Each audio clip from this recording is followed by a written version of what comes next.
First story. They'd beat brother crashed my car, and my entitled parents lied to protect him. I have an older brother, John, who has always treated me badly. We're just a year apart, but he used to beat me up as kids and always acted like everything I owned belonged to him too. He was the golden child in the family, which made my life hard. So I moved out as soon as I turned 19. My uncle, who was a retired police officer, took me in when I left home. He even gave me an old Crown Victoria, which I absolutely loved. For some reason, John hated that I had that car. He went through 4 old cars that eventually broke down, while my Crown Vic kept running smoothly. After his 4th car broke down when he crashed it into a pole, he asked to borrow my car.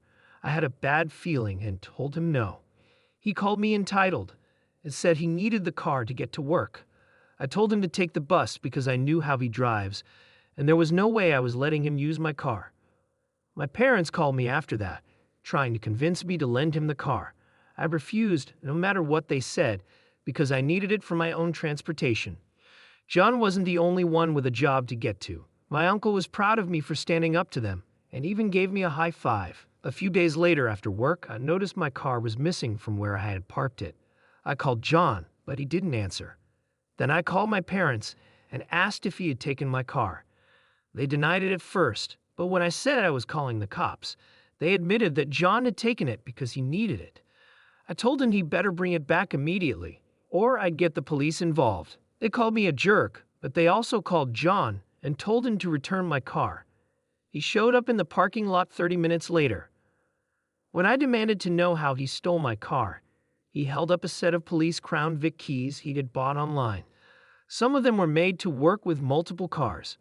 I told him that if he ever stole my car again, I'd have him arrested. Then he had the nerve to ask for a ride home. I reminded him that he left me waiting in the cold after stealing my car so he could walk home. He called me a jerk as I drove away. After that, my uncle installed a tracking device in my car. When Christmas came around, I was celebrating with my family like every year. The roads were cold and icy, so I had to be very careful while driving. By now, you might have guessed from the title, yes, John borrowed my car again during the Christmas party. He decided to pick up a friend and thought I wouldn't notice. But I did when I looked out the front window and saw my car was gone. I pulled up the tracking app and saw he was a few miles away. I called him to yell at him, and everyone at the party noticed something was wrong. I told him John stole my car again, and my uncle confirmed it wasn't the first time. John told me to screw off and said he'd be back soon. I warned him not to drink and drive, but he just hung up on me. While I was watching the tracker, the dot stopped moving. Then we got a panic call from John asking for help. He had crashed my car because he couldn't handle the icy roads and wasn't used to driving a rear-wheel drive vehicle. We all piled into my parents' minivan and followed the tracker to find him. We found John by the road with my Crown Vic nose deep in a snow-filled ditch. My uncle was furious since the car used to be a police vehicle, and I was beyond angry with John for stealing my car again.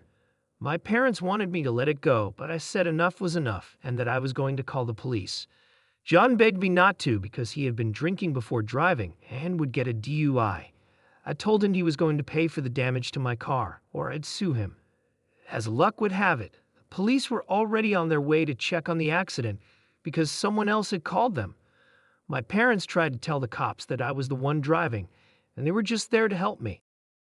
I told the cops that wasn't true, and my uncle backed me up. One of the officers recognized my uncle, and they had a quick chat. Then the police asked John for his license, and that's when I found out his license was suspended because of his last car crash. They also gave him a breathalyzer test. John ended up in handcuffs while my mom cried and begged the police not to take him away. The officer told her that she and my dad could be arrested too for lying to the police. That shut them up fast, and we all got back in the minivan. The Christmas party ended early, and my parents drove me and my uncle home since he had come with me. They didn't say much during the drive and sped off as soon as we got out of their van. They almost slid off the road themselves doing that. My brother was released from jail the next day, looking terrified and close to tears. The cops had scared him by talking about the horrors of prison, and he even wet himself. They let him take a shower afterward. My uncle started laughing and told us that his friends at the police department didn't file the DUI charge, just the one for the suspended license, which was about a $1,000 fine. My uncle said he just wanted to teach John a lesson and that this would be the only time he'd help him out. John then apologized to me and promised to pay for the repairs to my Crown Vic. He also swore he'd never touch my car again. When the car was pulled out of the ditch, the front end damage was minor, just a new bumper, headlight, and grille were needed. The damage was only on the surface, thankfully. My parents have pretty much pretended the whole thing never happened. John gave me the extra Crown Vic keys he had bought online and said he learned a lesson he wouldn't forget. Update. This is an update from yesterday. My brother kept his promise and paid for the damage to my car. The body shop guy gave me a fair deal to replace the damaged parts on my Crown Vic and just asked if I cared whether the parts were original or not. I told the body shop I didn't care if the parts were original since the car is old, and I didn't want the repair bill to get too high. I thought the damage was just on the surface. There was a bit more to fix. The shop said they needed to straighten out some minor damage, but it wasn't anything major. They could handle it easily. There was also a little damage to the fender panels, but they assured me it was easy to fix, especially since I didn't mind if everything wasn't perfect. The new parts would be painted to match the car, so that was good news. My brother paid the body shop in cash right away after getting the repair quote. He seemed eager to hand over the money and said goodbye politely. I won't say how much it cost, but it definitely hurt his savings, especially after paying the fine for driving without a license. He was hoping to get a new car, but now he can't until his license suspension is over, which I think will be a while. My parents had given my brother a ride to the body shop, and after he left, they stayed behind to scold me for making him spend all of his money fixing my car. I could tell they were about to say something about how I should have just let him use my car in the first place, and how this all could have been avoided if I had. But something inside me snapped, and I cut them off. I finally let it all out. I called them out on everything, the favoritism, how they've always treated my brother as more important than me. I reminded them that I had to move in with my uncle just to get away from their unfair treatment. I told them how they let my brother steal my car and then tried to lie about it until I threatened to call the police. They even tried to lie to the police by saying I was the one driving when my brother crashed my Crown Vic.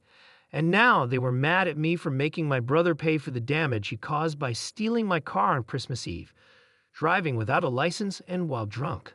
By the time I finished, I was out of breath. I was nearly out of breath. My mother was crying and my father's face was bright red, looking like he was about to explode. But instead of shouting, he took my mother by the hand and started to leave. Just then, a guy sitting near the door blurted out, "You guys are narcissists." That was all it took to push my father over the edge. He started attacking the guy like a madman. My dad isn't small, and he knows how to throw a punch, so he beat the poor guy badly like a wild gorilla. I yelled for the clerk to call the cops, and they did. When my father heard that, he bolted out the door and drove off, leaving my mother crying in the lobby. The police had to pick him up at home, and surprisingly, he cooperated when they arrested him. But now he's facing charges for assault. The guy my father beat up had a badly swollen black eye, a possibly broken nose, and a concussion. I was there when they put him in the ambulance to take him to the hospital. My mother has been calling me, crying and blaming herself. My uncle says it's about time my dad got some karma, and my brother is doing everything he can to stay out of it. This is not how I thought things would turn out. Update. My father is out of jail now, and I've been told he looks terrible. My mother paid his bail, and when he came out, he looked almost as beat up as the guy he attacked. Apparently, he picked a fight in jail over the weekend and got jumped by other inmates. My uncle went with my mother when my father was released and described what he looked like to me. He said my dad has 2 black eyes, dark bruises all over, a fat lip, and is missing a tooth. My uncle said my father didn't try to blame me for anything this time. He barely spoke at all. He just got into the minivan with my mother and went home. I managed to get in touch with the guy my father beat up. A friend of a friend knows him. I'll call him Scott for now. My father beat Scott up pretty badly. Scott has a concussion from hitting his head against the wall after being punched several times. His nose is indeed broken, and he's in a neck brace. He spent 3 days in the hospital. When I asked him what he planned to do, he confirmed that he's going to sue my father and has already spoken to a lawyer. I told him to do what he needed to do, but I don't have any more details about the case. My friends and I put together a gift basket for Scott, and we all chipped in some money since he won't be able to work for a while. Even my uncle contributed, even though he didn't have to. Scott was very thankful when we gave it to him. My mother hasn't tried to call or text me since my father was released, but my brother texted me that she's still been crying a bit, and my father has been mostly silent since he got home, hardly leaving the couch. The last time my father was like this, he didn't speak to anyone for at least a week, but this situation is much worse than what made him go silent last time. Final update. I know it's been months, but I finally have an update. The guy my father beat up is doing fine now, though he still needs to get his nose fixed. The rest of his injuries have healed well. He filed a lawsuit against my parents, and at first my father was determined to fight it, but he eventually changed his mind. Why? Well, for a few reasons. First, someone broke several windows on my parents' minivan in the middle of the night. My uncle said the police think it was done with a BB gun, but they couldn't find out who did it. My father replaced the windows himself, as he's done that before, and there hasn't been any more vandalism since. I think whoever did it might be connected to the guy my father beat up. Second, a lawyer told my father that he had no chance of winning in court. There was CCTV footage, as several witnesses, including me, and no judge would side with him. The last thing that made him change his mind was when my mother threatened to divorce him. That seemed to be enough for him to finally give in. They settled the lawsuit in mediation before it went to court, but I don't know how much my father paid because my mother won't tell me. I'm guessing it was a lot. As part of the agreement, my father also has to go to anger management classes. I've only seen my father a few times in the past few months, and it's clear he's still mad at me. He avoids looking at me and always seems angry. But after everything that happened, he can't justify his anger anymore, not even to himself. He just sits quietly and fumes. He's also cut back on drinking a lot, probably because it's one less expense for him and my mother to worry about. As for my brother, you'll be glad to know he's been trying hard to make things right with me. He moved out of our parents' house and is living with a friend now. He got his license back, but doesn't have a car yet because he can't afford one. Instead, he rides a bike to work. His relationship with our parents is more strained now, though. After a while, our father started blaming him for everything that happened over the holidays, and our mother had to calm him down. My father is a lot calmer now since he started going to anger management, but it's clear he still doesn't like me. It's not like my parents are suggesting family therapy or couples therapy. I think my father doesn't want more people telling him he's wrong, and my brother and uncle agree with that. My father is still working, though his clients dropped off for a while. He's back on his feet now. My mother says he wants to get dentures for his missing teeth. It turns out he lost more than one tooth after getting out of jail. Initially, it was just one, but several of his upper teeth were already in bad shape, and he had to have more pulled. Now he's missing 5 teeth on the upper left side of his mouth. A lot of people criticized my uncle for keeping my brother's DUI from being filed, and I had mixed feelings about it too. My uncle read many of the comments and finally said, after a few months, that he'd never do something like that again, no matter who it is. I agree with him, and my brother understands too. So no one will ever expect my uncle to just fix things if they get arrested again. So that's my final update. See you all later. P.S. Yes, my car is doing fine. It has a tracker and a kill switch now, and there have been no mechanical issues since it was repaired. I think this story might be fake because everything seems too convenient, but I'll keep updating as the original poster shares more. Second story. My deadbeat husband left our toddler and baby on a busy road, and they almost died, so I packed my bags and left. Now he's begging for forgiveness. What should I do? Hey Reddit, I need to share what happened because I'm still shaking. I'm 27 and have been with my husband, who's 32, since 2024. We have a 5-year-old daughter and a newborn son, but tonight, something terrible almost happened. My husband has always had trouble focusing, but I never thought it would go this far. Our neighborhood is laid out strangely, with cars speeding by all the time. I was folding clothes when I suddenly heard our daughter scream, "Dad, help." That scream made me drop everything and run outside. What I saw made my heart stop. Our newborn stroller was rolling toward the busy street. I screamed and ran as fast as I could, barely stopping the stroller in time. My daughter had fallen and scratched her hands and knees while trying to chase after the stroller. I grabbed my baby, my heart racing, and looked around for my husband. He wasn't watching the kids, he was chatting with the neighbors, completely unaware. The anger I felt was like nothing I've ever experienced. I stormed up to him, shouting in disbelief. He looked shocked at first, and then realized what had almost happened. He started apologizing and crying, but it was too late.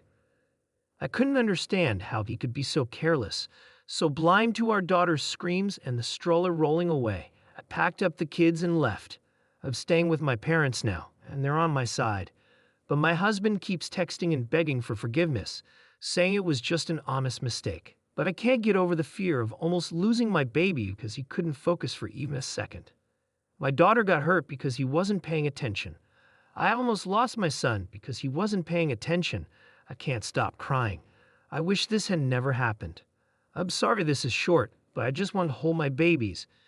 And I can't stop shaking every time I think about it. What if I had been just 1 second late? Would I have been planning a funeral? I left the house because I hated it.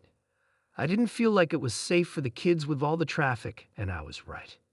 It's my husband's workhouse. And I can't be running around there. I had a C-section less than 5 weeks ago. A lot of people are asking why I wasn't watching the kids myself.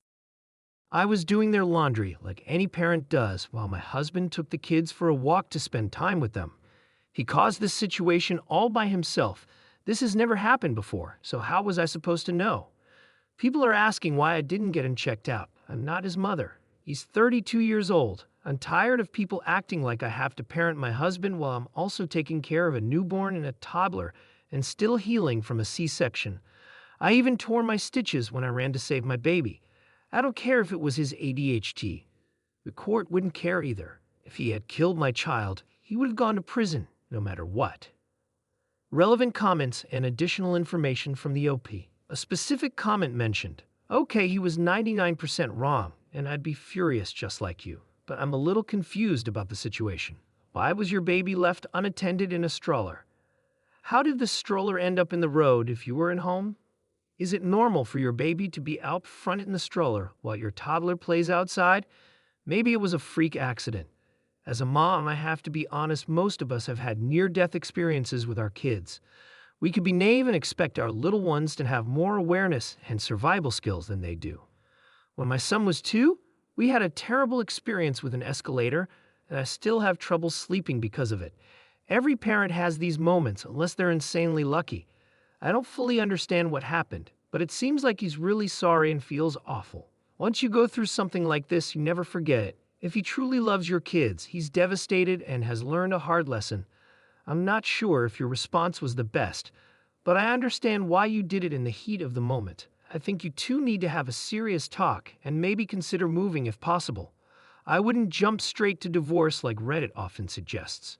I believe there's a solution here, and I'm so sorry you're dealing with this. It's the worst feeling in the world. Ope's response. Hi there, let me clarify. I was sitting inside in the living room, and there's a big window behind the TV that was open a little so I could hear what was happening outside. That's when I heard my toddler scream for her dad to help.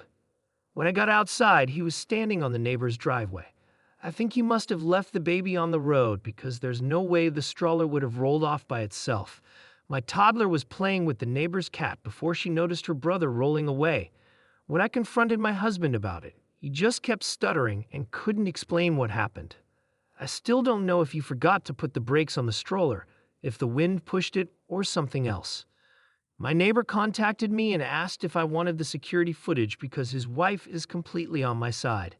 So I'll probably find out what happened once I get the video. Comment. I understand this is a horrible situation, but saying you don't care if it was his ADHD won't help and might make things worse. It's important to remember that with ADHD, sometimes people don't register things like this at all. People with ADHD often have shorter life expectancies because they may accidentally harm themselves. This isn't the same as being careless. Learning more about ADHD could help you both stay safer. Understanding how my ADHD works and using specific precautions has probably saved my life. You should tell your husband what you need from him, whether that's getting better control of his ADHD through medication or other methods, or setting clear rules like not taking the kids out front without you. It's strange that neither your husband nor the neighbor noticed the stroller viewed did from inside. Were the neighbors just watching the stroller roll toward the street? Was your husband somewhere where he couldn't see it? Were you already heading outside when this happened? I'm trying to understand why neither your husband nor the neighbor noticed, but you did from inside. People with ADHD usually react quickly in emergencies, so this seems odd. I'm not accusing you of leaving anything out, but think about what your husband and the neighbor were doing that they missed it. Something feels off. This is a terrible situation. I once lost a pet due to inattention from ADHD, but I can't imagine nearly losing a child. Op's response. That's why I'm waiting for the footage. It doesn't make sense how this all happened. I'm not sure how to describe my house. There's a big window in the living room that was open a bit so I could hear outside. The neighbor's house is 3 houses away, and we live at the end of the street near a main road.